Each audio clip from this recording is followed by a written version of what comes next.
बजिश रहना चाहते हो आप तो आपको ट्रिक्स फॉलो करनी पड़ेगी।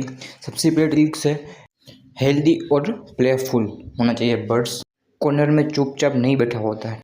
ब्राइट आइज़, हमेशा आइज़ क्लियर होनी चाहिए उनकी और आंसू नहीं टपकने चाहिए। नंबर 3, क्लीन फेदर होना चाहिए उनका, ठीक है, और कलरफुल होना चाहिए। हमेशा जो ब्रीडर है उनके पास से आपको लेना चाहिए और जो गंदा ना रखे उनके पास से आपको बर्ड्स लेना चाहिए, तो आपको अच्छे बर्ड्स भी मिलेंगे। ठीक है, thank you for watching guys.